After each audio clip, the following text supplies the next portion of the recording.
नमस्कार साथियों, आप देख रहे हैं ये सीडीपी का तीसरा चैप्टर है इंटेलिजेंस एंड क्रिएटिविटी। इसमें 25 एमसीक्यू इंपॉर्टेंट एमसीक्यू हम करवाने जा रहे हैं जो आगामी सीटेट के एग्जाम में काफी महत्वपूर्ण भूमिका निभाएगी। इसमें पहला क्वेश्चन है जो मानसिक आयु की संकल्पना का सर्वप्रथम प्रयोग किया गया था, किसके द्वारा किया गया था? तो ये होगा बीनेश साइमन कमीशन 1911 के द्वारा। यदि एक बालक की वास्तविक आयु 12 वर्ष है तथा उसकी बुद्धि लब्धि स्तर 75 है तो उसकी मासिक आयु कितनी होगी? तो उसकी मासिक आयु होगी 9 वर्ष। बच्चे दुनिया के बारे में अपनी समझ का निर्माण सक्रियता से करते हैं। यह कथन किसने दिया था? यह कथन दिया था पियाजे ने। बहुविकल्पीय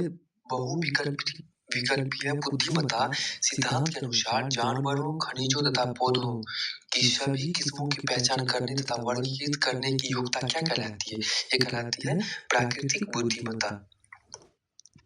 आगे चलेंगे 5 नंबर में। हावर्ड गार्डनर के बहुबुद्धिमत्ता सिद्धांत के अनुसार विद्यालयों में बुद्धिमत्ता के किस रूप का सम्मान नहीं किया जाता है? तो ये क्या नहीं किया जाता है? तो उपर्युक्त में से कोई नहीं, ना स्थानिक का, ना तार्किक का, ना भाषा संबंध का। यदि एक बच्चे की कालानुक्रमिक आयु 60 माह है और उसकी मानसिक आयु 66 माह है तो उसका आईक्यू क्या होगा? तो उसका आईक्यू होगा 110। आगे देखेंगे बुद्धि की व्याख्या की गई है। बुद्धि की व्याख्या की गई है, इसका आंसर होगा एक प्रक्रिया एवं एक उत्पाद के रूप में। 8 नंबर देखेंगे एक प्रतिभाशाली बच्चे को कभी भी परिभाषित नहीं किया जा सकता है क्योंकि उसकी क्षमता आबादी से 2 से 3% के भीतर, उसकी क्षमता आबादी के ऊपरी 2% से 3% की सीमा के भीतर है। अब आगे देखेंगे, आगे है निम्न में से कौन सी प्रतिभावान बालक की विशेषताएं हैं?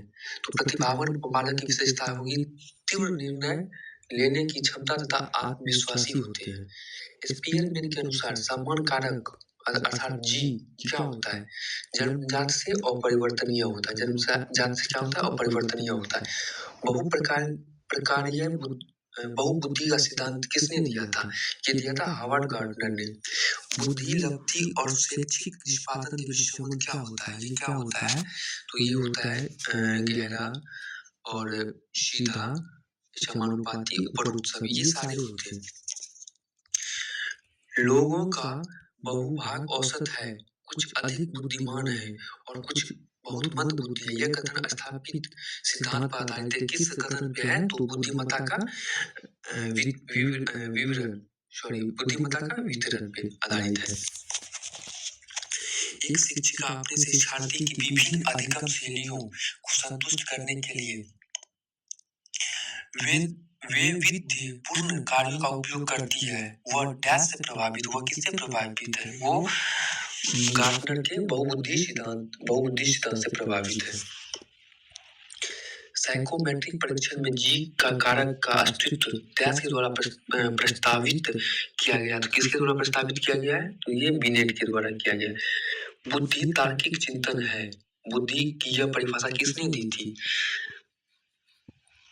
सॉरी, इसका साइकोमेट्रिक 15 नंबर का होगा आंसर। साइकोमेट्रिक परीक्षण में जी का कारक का अस्तित्व डैश द्वारा प्रस्तावित किया। तो इसका आंसर हो जाएगा स्पीयरमैन के द्वारा। बुद्धि तार्किक चिंतन है। बुद्धि की यह परिभाषा किसने दी थी? ये दिए थे बिनेट साहब ने। आगे देखेंगे,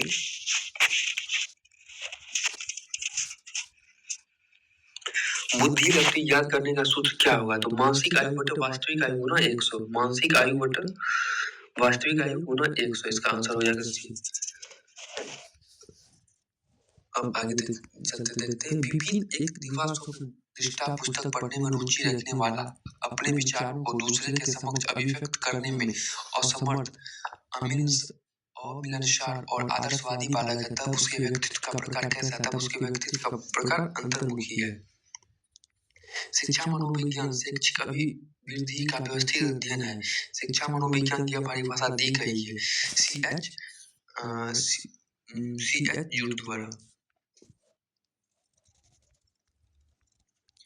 अब आगे देखेंगे 20 नंबर क्वेश्चन, यदि एक बालक की वास्तविक आयु 12 वर्ष और वो 15 वर्ष की आयु वाले बालक के लिए बनाया गया बुद्धि परीक्षण हल कर सकता है तो उसकी बुद्धि उपलब्धि होगी, तो उसकी बुद्धि होगी 125।